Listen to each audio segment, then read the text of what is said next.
in some way it has come to pass. And as I look, it has become harder to find the inner heart's true face.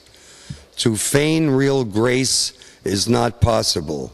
When the song is your only salvation, it's time to sing. It's tunes like this the season brings, when suddenly winter turns to spring. See how they walk, the women from Rajasthan, looking for gold powder on new road. Everything they own balanced so neatly on their heads.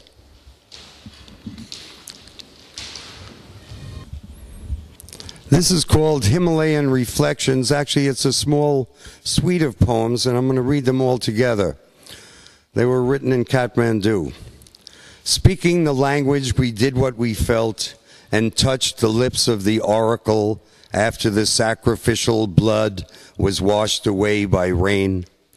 Adorned with towers and the freedom to pass back and forth like a knife blade which dips at the end of the beast's signature, the hand in shadow reveals the spirit calling, "It is here, it is here."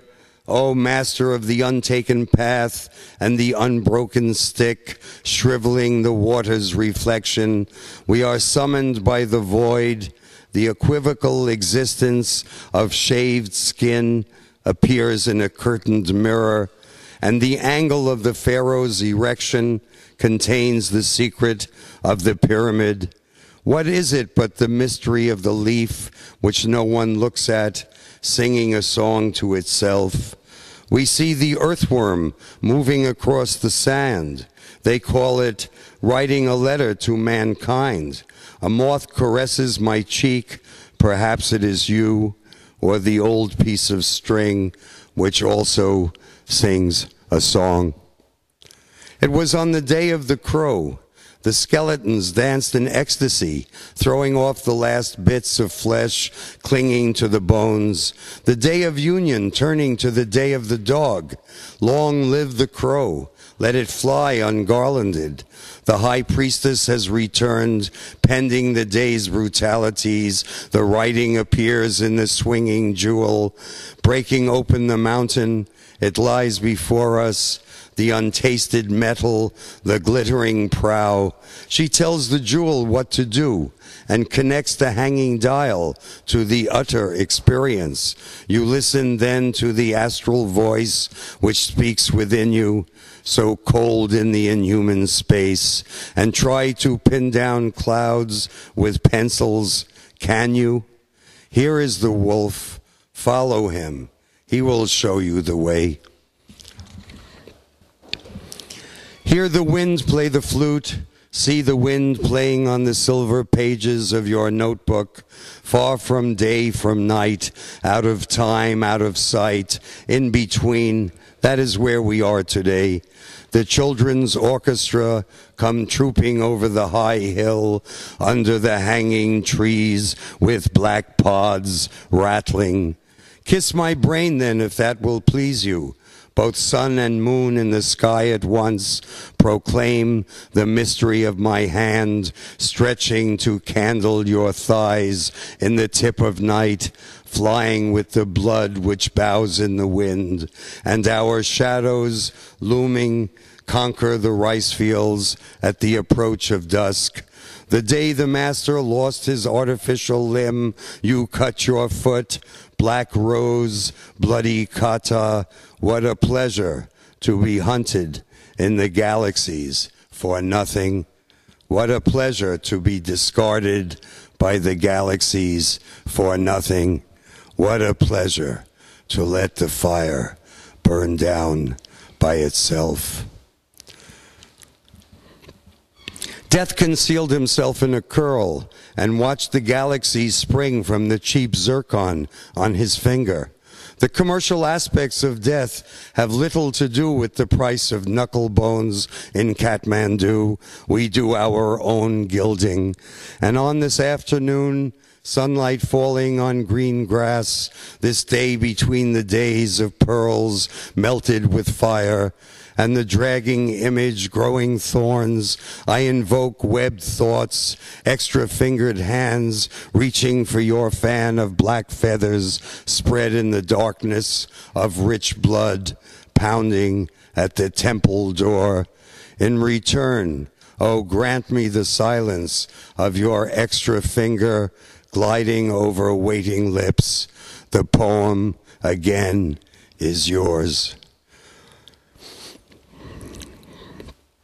I need not speak of the karmic fly, he who helps God in his work, carrying diseases from one place to another. Walking into the center of the rose, it signifies the corruption which is always at work. The death's head appearing in the flowers of another spring. The Indian Baba speaks of the fly's purpose, and I ask, which does the fly prefer, merd or sukh? All is the same, proclaims the karmic fly, as his wings were in the restless afternoon, already beheaded. This is a poem called The Torment of Al-Hallaj. It takes a derivation from, this is taken from, Al-Hallaj was a great Sufi mystic. He died for saying, for many things I suppose, but especially and technically for saying, Ana al-Haq, which means I am the truth. And this was considered heretical, and he was found guilty by his peers of other Sufi saints. Even Shebli, who used to stand under a tree, you know, every night flapping his arms saying, hoo, hoo, hoo. Even Shebli threw a clod of earth at him. Of course, hoo is like an owl, and it's kind of amusing to think of that, but hoo in Arabic means he, and he is only one, which is Allah. As a young man, you fell into darkness and emptiness. Your spirit filled itself with colors of the teaching. You drank from your well and sank in the flood of drunkenness, your hands begrimed with ink and dust. And I saw you squatting here in the ashes of your ardor, your silence of spider webs, your crown of cactus. You who slaughtered your camel for your neighbor, you knocked at my door like the singer already asleep. And the strings which were breaking, from where does this come to me? And you sought to unveil yourself in this presence, and where does it stop? Then you are an end in the beginning. We meet each other again on the judgment day. Don't break the seal of the word of the wind over the water. Don't touch the nipples of the beloved, these of the wild goat. Then the interior of the thing is outside you. From where does that come to me? Yet think what you will, and your fire in the waste of eternity danced up and was extinguished. And I see you here full of fear, imploring, fallen on the light altar, silent, you spoke with the evening. This is a poem written after Arnaud Daniel, whom Dante cited as one of the great poets, a Provençal poet. And it's in 3 parts. It goes like this. In the aura of Mara, the false broil braised clear air, where doubts of spite are foiled. It is far, beaks from zealous branches to mute lips, the same and not the same, why in force from far and near, pleasures at my hands do lie, and turn below the time which dies, she will fans, will not me somber. And so clear my first light was sliding, lying on the cruel course of hills, not pressed by hands of agencies. From another it comes, rare, most you pray me. But I sport a dazed and flying. Both worlds are gray from being so far without me, that to serve a sigh, I fell out of my head into a coma.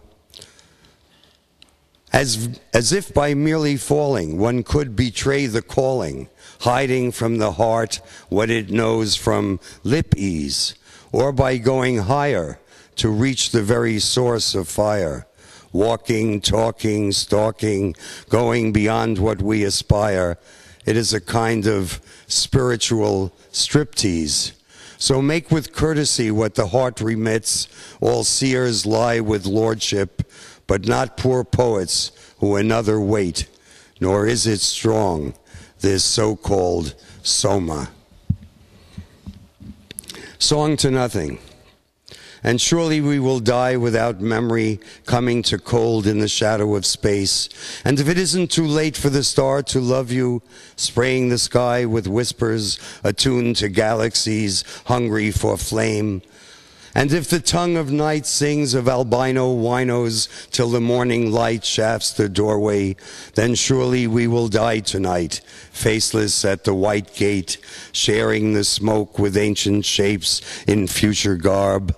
And you stand somewhere there on the other side, feeding on the pain of dreamlessness, where from the misty morning of white shadows and the unresisting need to destroy, Samael, Samael, I beg it may be forgiven, that they may be driven out of the black into the white. Only let the dazzle remain for gamblers to surprise. The strategic diamond, the throne of compressed bone in the unsure dark where only light can forgive and your mind is signed. Embers of echoes in the vastness disguise the yearning to burn blind eyes in arrogant displays of feeling. Running wild, these beasts will feast on the newborn kind. For surely we will die tonight unless we learn to ignore what the others live for on the other side of morning. And the skin of nothing left by the same summer masks the faceless wanderer. Oh, let it happen, this weird to discover the shape of beauty in everything extreme. For surely we will die tonight, whether we will or whether we dream. Oh, Samael, forgive the dreamer, forgive the dream. The song of nothing is your lullaby. And the parade never ends, nor the waiting. Four standing lords under the trees give darshan to the people, and always they are asking you to give your life away. The crowd presses in. Pens have been built for the pilgrims. The procession begins when the sun completes its transit. Then the Nagas will enter the river. A harmonium picks up the beat. The lotus only opens when touched by the sun. There is a doomed shining body in space with a long plume, incandescence. But you have to know where to look. There in the southwestern sky, behind the Mansa Devi temple. Some will see it with the naked eye, especially from the summit of the Himalayas. And from that highest point, only from there will you see the sky. It is Ma from which Maya comes, so why be afraid? Yet on the day of gold, who can join the thronging multitudes to the place of purification?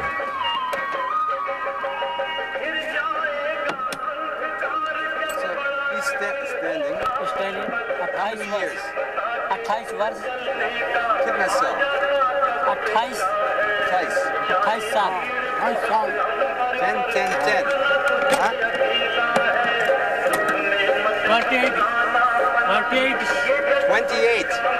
28 years standing 28 बरस साल 12 साल 28 समझ 12 years बरस साल तो हिंदी हो जाए तो कौन समझ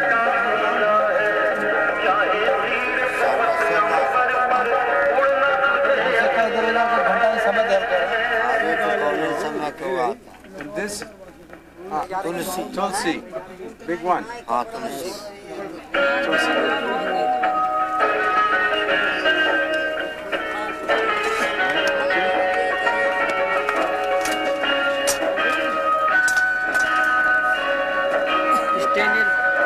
before one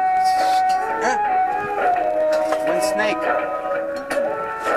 no his leg was big yes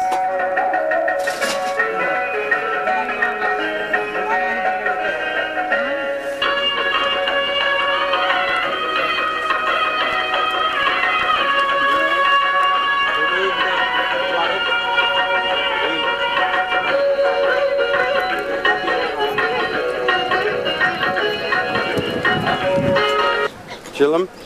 Chillum nee, charas. You have chillum. Huh? Charas. Sorry.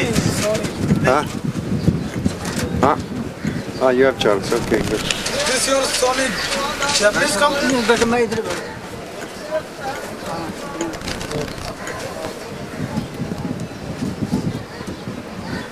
Cigarette? In my bag there?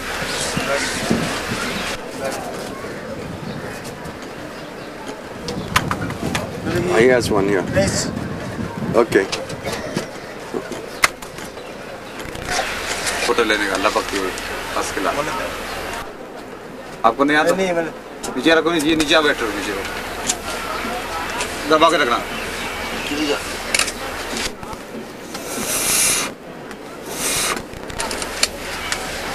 हो गया वो एकदम हो गया नहीं आप लगाओ इधर लगाओ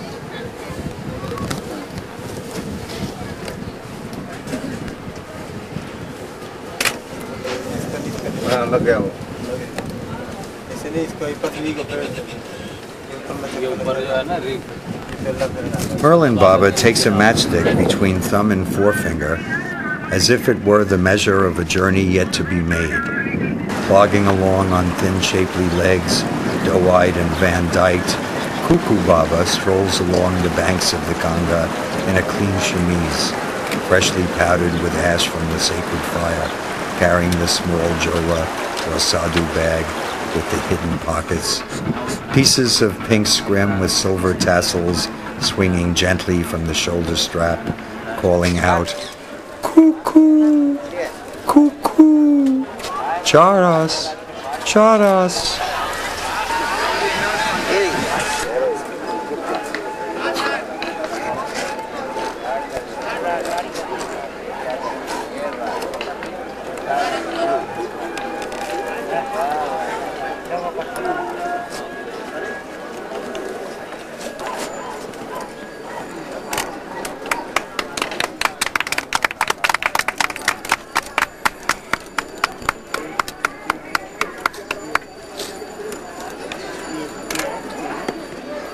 ना चलेगा कभी कभी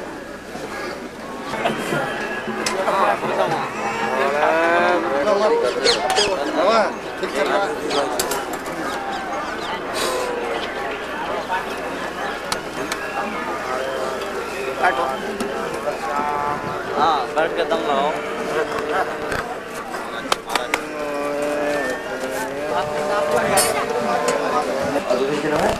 चलो प्रिय लखनाथ आएंगे घोड़ा रहेगा हाँ नहीं बाबू फौरन रहेगा मोटा वाला रहेगा कबरा बड़ा रहेगा कबरा नहीं है अक्सर थोड़ी है अबलक नहीं है उसकी है उसमें साला एक गड़बड़ हो गया मेला में गुरभाई वो हाथी पीठ है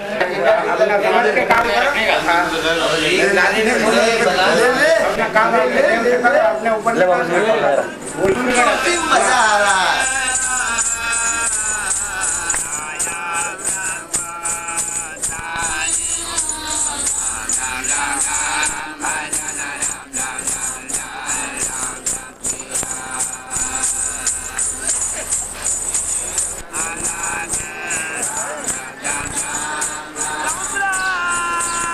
See the blind beggars as they go to the river singing, the human spirit rising to the moment under a crown of stars in the great theater of life. I send $21 and 7 black knots to the guru who did not come and wait for night to fall. Ram is on Shiva's brow. Shiva is on Rama's brow.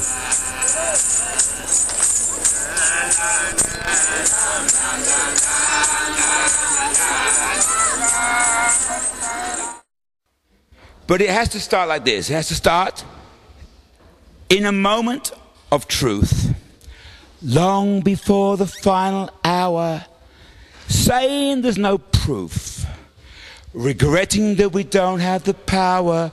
Well, the seasons, of course, they're all changed, washing the rivers with their waste. We're breathing in air that's maimed, and we're slowly going backwards in our haste. Our haste, our haste, our haste, our haste, our haste. But it might take 1,000 years to undo the damage that's been done in 20. When the sky is no longer blue and this planet is at long last empty, then will we realize what it is that we have done? Can we no longer think, my God, what is it we've become? Because the future won't forgive us for what we've done. We're just narrow-minded humans who are killing off their daughters and sons. We're just narrow-minded humans killing off their daughters and sons. So,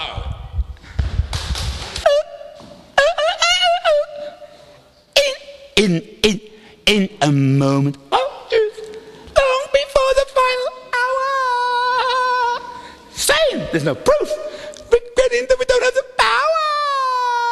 The seasons they won't change, they're washing the rivers with the waste. We're breathing in air. But it might take 1,000 years to undo the damage that's been done in 20. When the sky is no longer blue and this planet is at long last empty, then will we realize just what it is that we have done. Can we no longer think, my God, what is it we become? The future won't forgive us for what we've done. We're just narrow-minded humans who are killing off their daughters and sons. So goes this. So it goes in a momento. How do you say it in Holland? Come on. In a momento. So it's every language saying, how do you say in a moment of the truth? In een moment van waarheid. In een moment van waarheid.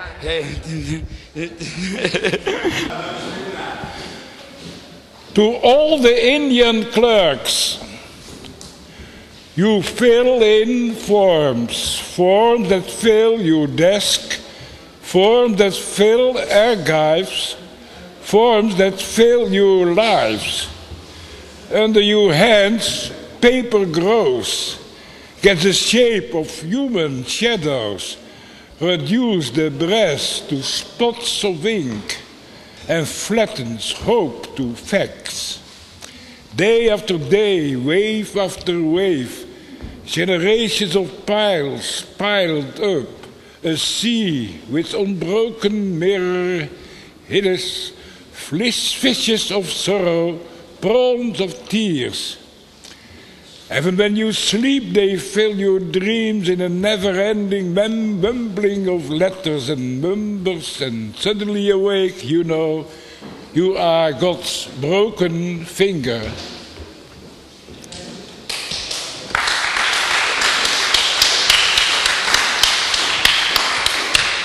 And then a kind of translation of a poem written by Mapuche Indians from Chile. I think it is about 100 years ago that it was written. I found it in the old papers there.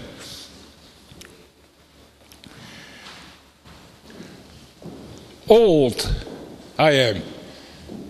I'm an old man on his way to the island of souls, the island of death.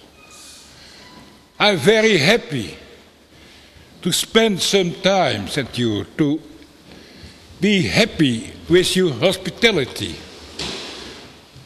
I'm especially happy to see your children, to see how beautiful they are, your girls and boys. Oh, beautiful they are.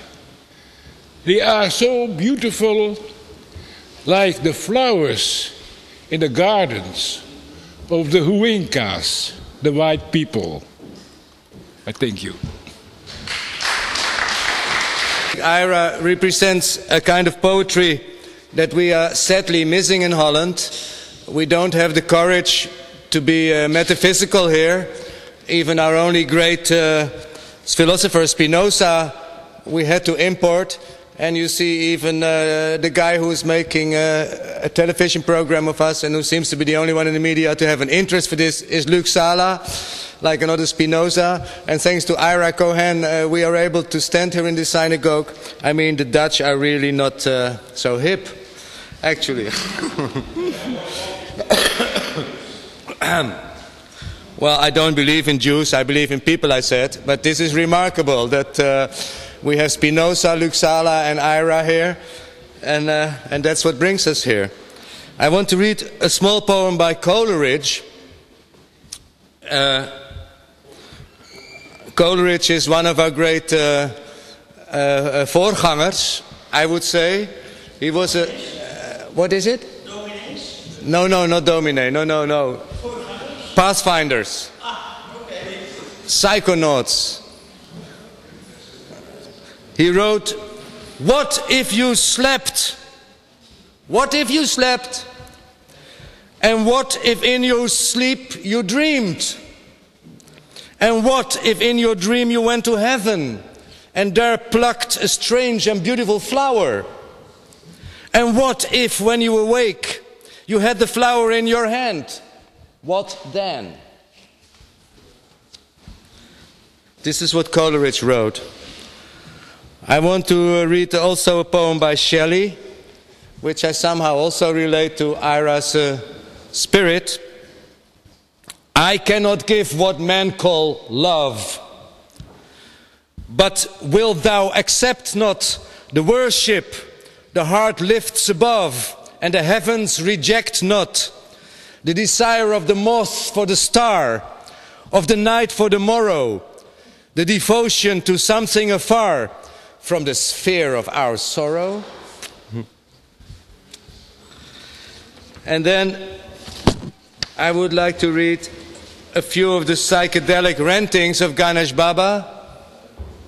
I think actually, although in the course of my travels to India I met a few more friends who have been influenced by this incredible prophet of the mad wisdom school, Ganesh Baba. But I think Ira was the first one who ever made me see this incredible side of India, which very few Westerners and I think also even very few Indians care to know, because you have to be crazy to appreciate this.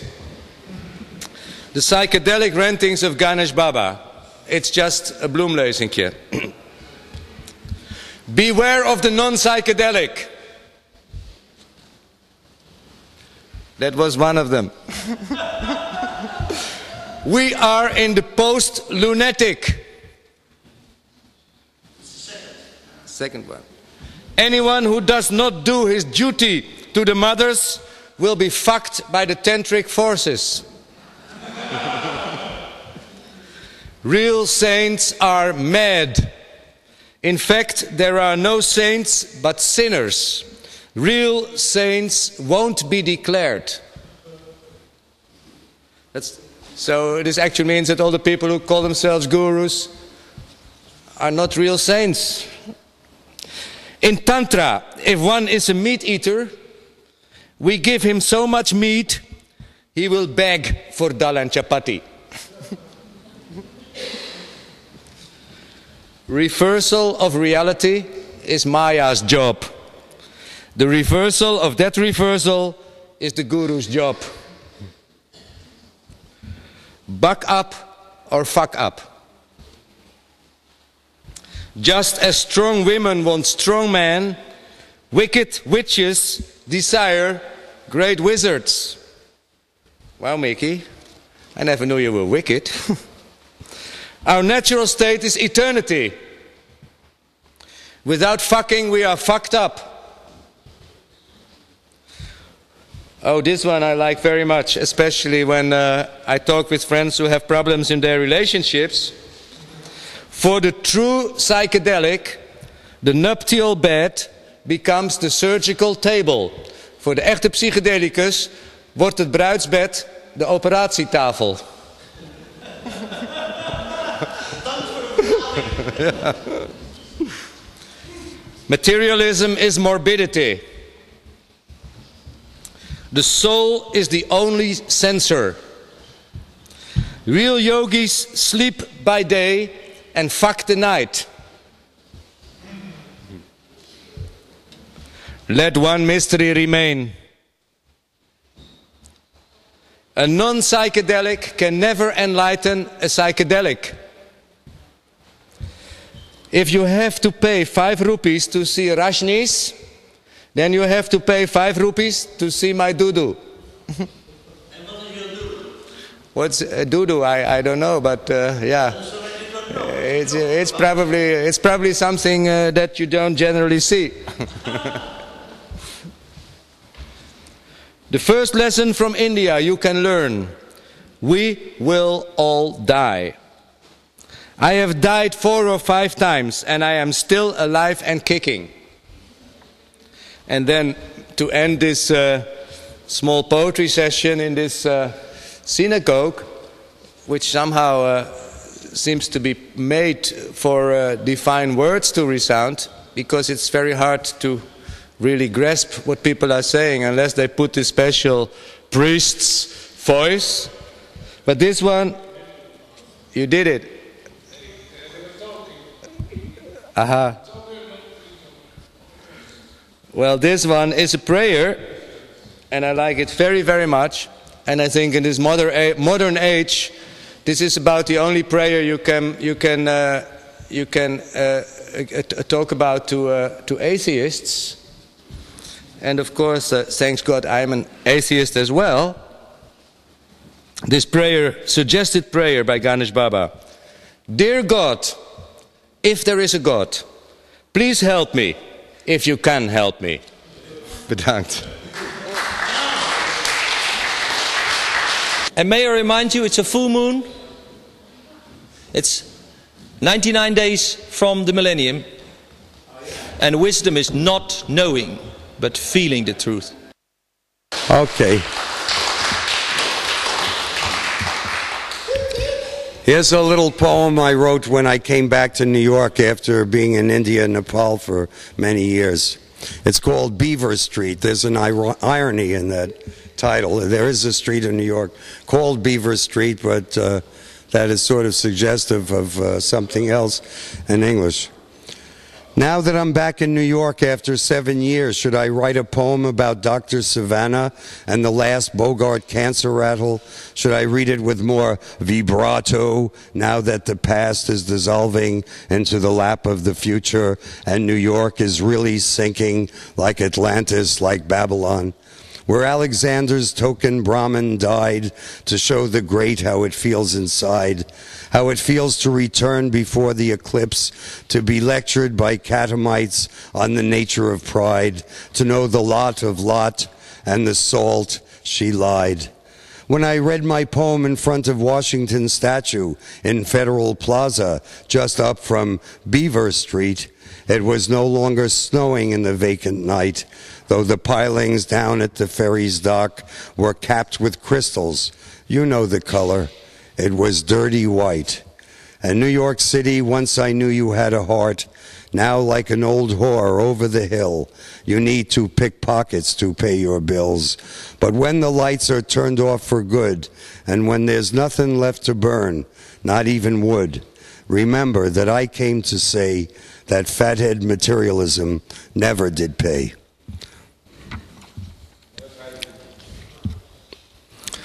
Okay, from the Moroccan Journal. My heart feels like an uncut diamond. Though it is still the same, it is not the same. Someone speaks of a bridge to be built from Tangier to Algeciras, or is it Gibraltar?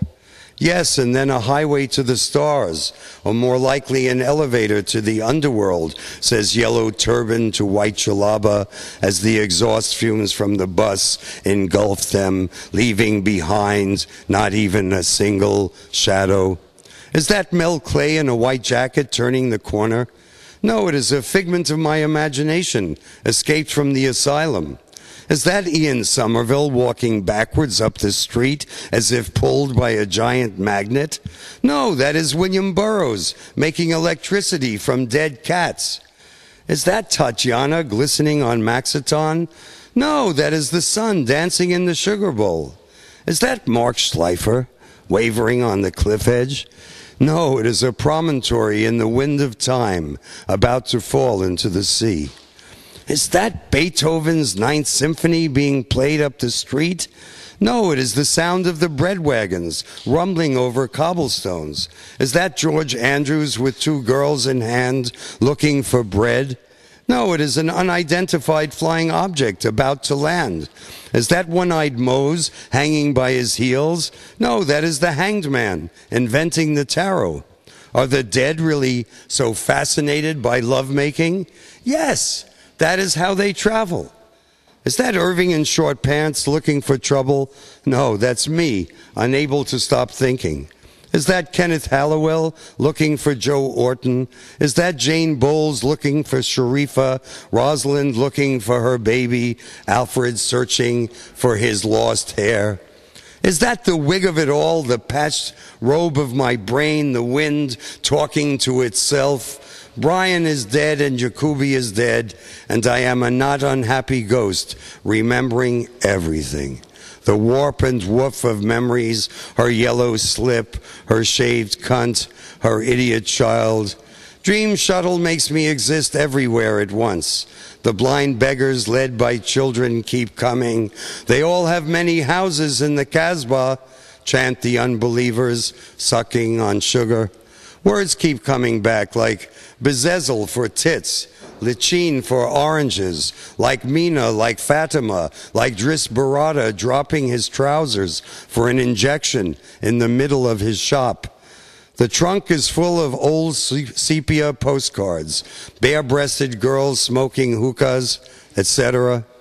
We speak of the Cataplana, the mist which obscures even the cielo. You cannot even see the hand in front of your face. We embrace. He says he thought of me only yesterday. He says there are always 9 such men who look like us in the world, and that we are the 10th. We speak of the gold fillets in the sky over Mulay Absalom. The garbage men in rubber boots go through the Saco, pushing wheel drums of collected garbage. An unveiled woman wobbles out of a taxi and heads home before sunrise. Paul couldn't believe there was a Karma Street, but I will never forget it. And Billy Batman, who made the best hash in the world, he dropped a loaded pistol in Kabul, shot himself in the balls, took some heroin, and lay down to die. Now I must get up from my table in the all-night Café Central. No more Dr. Nadal, no more window with red crosses and red crescents. The water thrown from buckets runs across the cafe floors and over the sidewalks, and I drop a dirham into the hand of a blind beggar singing in the dark on the American stairs.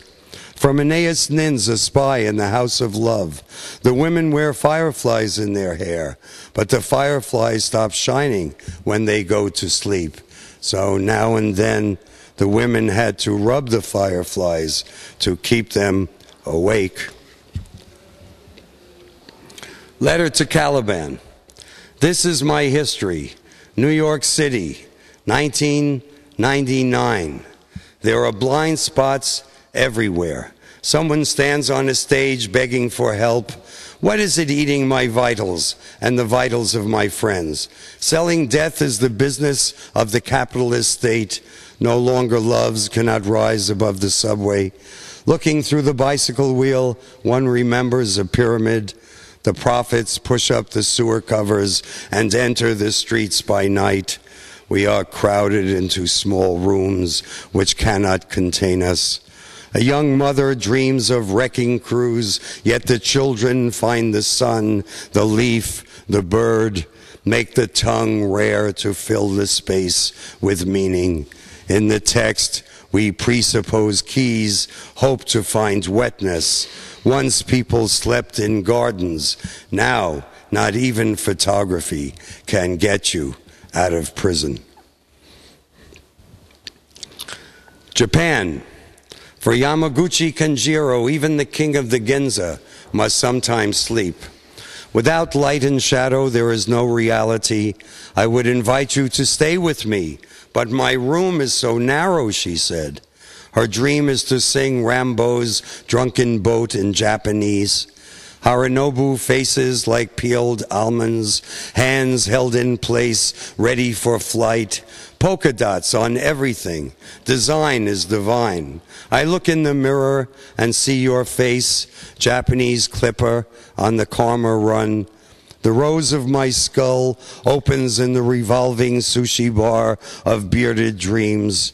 Elevator girls in blue and white uniforms sing out the floors on the way to heaven.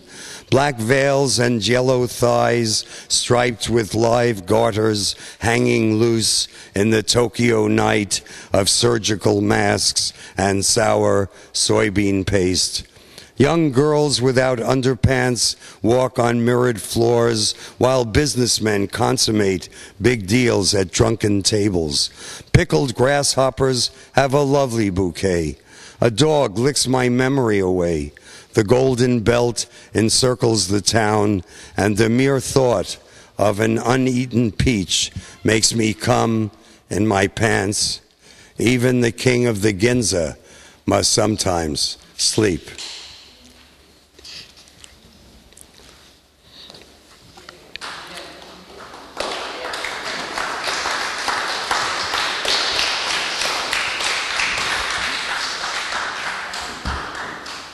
Well, I have a little group of 3 poems that would complete this segment, at least, which could be a full segment. How much can you stand, you know? I thought the best readings might be, rather than some people who aspire to read in the largest halls, imaginable, stadia, whatever, that the best thing would be to sit in a small box like a confessional and then have people come in one at a time, and then just to read to each person one poem, hoping actually to sort of ring their bell, you know, as if you could give them their, you know, regular fortune cookie, so to speak, you know, with that poem. It would have to work even in a random way. But anyway, I'm glad to read to you. This is a big telephone booth for me. Tokyo Birdhouse for Kazuko Shiraishi. It all started with Kazuko saying, "I want to invite you to my birdhouse." Then I discovered that stamp with her picture on it, the pink leadbeater cockatoo with 7-pointed white crest, sharp little beak, red-rimmed eyes, and white wings sitting in a tree in Okusi-Ambino. I knew that I was the brown owl from Cape Verde, doomed to be up all night, longing for live meat, like the wounded owl I once force-fed every day in Kathmandu. Then I couldn't get the birds out of my head. I remembered how writing evolved from the flight of cranes, the calligraphical formations, the bird tracks in the sand, Palamedes and Valmiki. Then Attar's colloquy of the birds started by confounding me. I too wanted to fly into the center of the sun. Then there was the magical kingfisher of my childhood, the crow who flew with burning wick in its beak in order to describe Dharma. That Pondicherry bird of South India calling all night, "I've got a fever, I've got a fever." The fever bird, we called it. I remembered the feather floating to the ground, the brilliant plumage, Quetzalcoatl, your triple-eyed peacock feather, given to an emperor of China by the king of Nepal. This is not a poem, but a pastiche of swallows and toucans, a hymn to flight, a tenderness for pigeons, your woodpecker which lets spirits escape from trees, big birds which can't fly, to the face hidden beneath every wing, to the falcon's lure, to the blinded birds, lyre birds, birds which are good to eat, parrots and magpies, the whip or will, the egg of sleep. I want to invite you to my birdhouse, you said. This one is called End of a Line.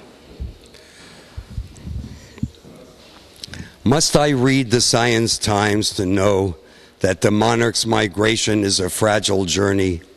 With a small amount of human negligence, everything could disappear. My last thought as I finally fell into a fitful sleep, my first thought as I picked up the telephone to get the bad news. Glamour will not save our wintering grounds.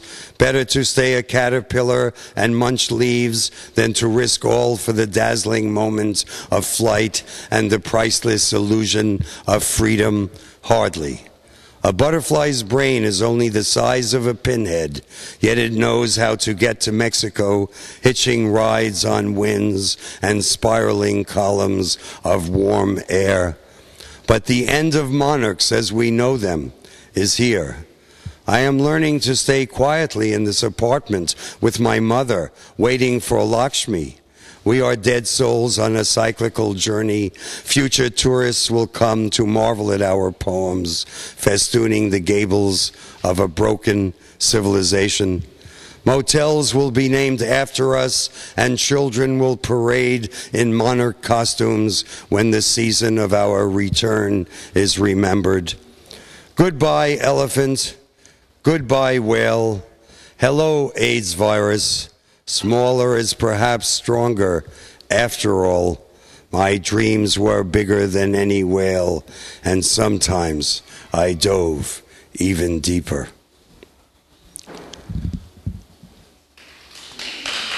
Okay, thank you.